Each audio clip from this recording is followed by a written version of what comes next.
Shalom. Selamat pagi saudara-saudara yang terkasih di dalam Tuhan Yesus Kristus. Selamat berjumpa kembali di dalam renungan pagi hari ini. Sebelum kita membaca dan merenungkan firman Tuhan, marilah kita bersama-sama mempersiapkan hati dan pikiran kita dan memohon tuntunan Roh Kudus. Mari kita berdoa. Bapa, kami datang kembali menghadap-Mu. Kami mengucapkan syukur atas kehidupan, kekuatan, kesehatan, dan seluruh berkat yang boleh kami terima hingga saat ini. Kami mau memulai hari kami dengan membaca dan merenungkan firman-Mu untuk kami jadikan pedoman hidup kami. Kami mohon tuntunan Roh Kudus-Mu agar apa yang Engkau sampaikan dapat kami mengerti dan kami lakukan. Dalam nama Tuhan Yesus Kristus kami berdoa. Amin. Saudara-saudari yang dikasihi Tuhan, renungan firman Tuhan pada pagi hari ini terambil dari Matius 7 ayat 11. Saya akan membacakannya untuk kita. Jadi, jika kamu yang jahat tahu memberikan pemberian yang baik kepada anak-anakmu, apalagi Bapamu yang di sorga, Ia akan memberikan yang baik kepada mereka yang meminta kepadanya. Saudara-saudariku yang terkasih, judul renungan pada pagi hari ini adalah kehendak Tuhan adalah yang terbaik. Saudara-saudari yang dikasihi Tuhan, seorang ayah memegang peranan penting dalam keluarga, terutama dalam kehidupan anak-anaknya. Tetapi, tidak semua ayah memiliki kepribadian yang sama. Banyak juga yang memiliki banyak kelemahan terutama dalam komunikasi. Ayah yang lemah dalam komunikasi dapat menjadi ayah yang mungkin tidak disenangi oleh anak-anak dan dianggap sebagai ayah yang jahat karena kesalahpahaman. Saudara-saudari yang dikasihi Tuhan, firman Tuhan hari ini menyadarkan kita bahwa setiap ayah selalu menginginkan yang terbaik bagi anaknya. Seorang ayah tidak akan selalu memberi permen kepada anaknya setiap kali anaknya meminta. Itu dilakukannya bukan karena ia tidak sayang kepada anaknya, tetapi demi kesehatan anaknya.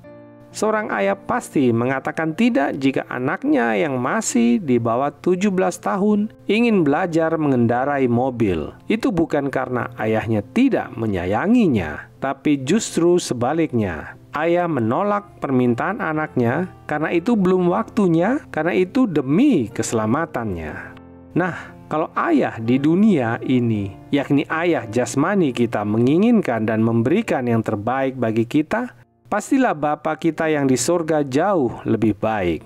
Namun, mengapa kita sering tidak memahami kehendaknya? Apakah karena di dunia ini kita tidak dapat memahami ayah kita? Atau karena Tuhan tidak menyatakan maksudnya? Bukan, tapi karena kita yang selalu memaksakan kehendak.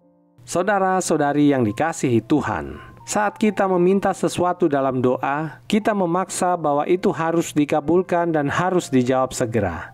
Apabila tidak dikabulkan atau terlalu lama menunggu, maka kita meragukan kasih Tuhan.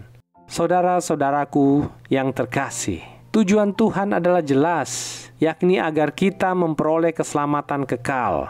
Oleh karena itu, kita harus beriman, berharap dan memiliki kasih sepertinya. Kita tidak perlu ragu akan pemberiannya, karena Tuhan tidak akan mencelakakan kita. Bila saat ini doa kita belum terkabul atau rencana kita tidak berjalan lancar, jangan menyalahkan Tuhan. Tetapi lihatlah sisi baik dari semua perbuatan Tuhan. Kecil maupun besar, Tuhan tidak akan membiarkan kita. Tuhan menghendaki yang terbaik bagi kita. Bila saat ini ada di antara saudara yang berdoa untuk mendapatkan pasangan hidup dan belum mendapat jawaban, tetaplah berdoa. Tetaplah patuh akan kehendak Tuhan. Tetaplah setia. Mungkin jawaban Tuhan kepada kita adalah belum waktunya. Karena Tuhan tahu kita belum siap untuk hidup berumah tangga. Mungkin kita masih perlu waktu untuk melatih diri untuk mempunyai sifat sabar, lemah lembut, pengasih, membuang sifat pemarah dan lain sebagainya. Sehingga saat tiba waktunya, rumah tangga menjadi kokoh dan tidak mudah retak. Mungkin ada di antara saudara yang sedang berdoa untuk promosi jabatan, untuk kenaikan pangkat, tetapi belum mendapat jawaban. Sekali lagi, Allah Bapa kita tahu yang yang terbaik bagi saudara. Jangan kendor iman, teruslah berdoa. Gunakanlah kesempatan menunggu ini untuk terus belajar lebih banyak, untuk meningkatkan kualitas diri saudara, sehingga di saat waktu Tuhan sudah datang, saudara akan menjadi pemimpin yang berkualitas dan sukses. Ingatlah selalu perkataan Tuhan Yesus di Matius 7 ayat 11 kepada kita manusia berdosa ini. Jadi, jika kamu yang jahat tahu memberikan pemberian yang baik kepada anak-anakmu, apalagi Bapamu yang di sorga, Ia akan memberikan yang baik kepada mereka yang meminta kepadanya. Saudara-saudari yang dikasihi Tuhan, Allah adalah Bapa kita yang baik. Mazmur 103 ayat 13 berkata, seperti Bapa sayang kepada anak-anaknya, demikian Tuhan sayang kepada orang-orang yang takut akan Dia. Demikianlah renungan pada pagi hari ini. Tuhan memberkati. Kita akan menutup renungan dalam doa, tetapi jika saudara ingin didoakan secara khusus, hubungi email kami. Kerinduan kami agar channel ini menjadi berkat bagi banyak orang. Mari kita berdoa.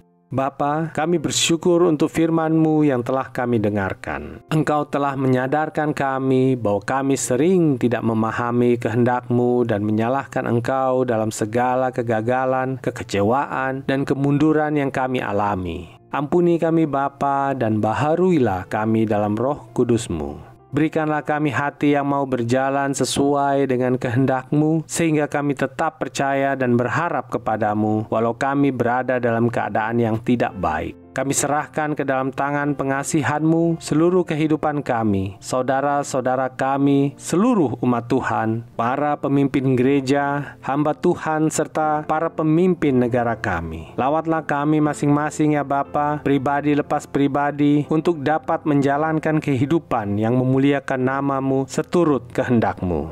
Di dalam nama Tuhan Yesus Kristus kami berdoa, amin.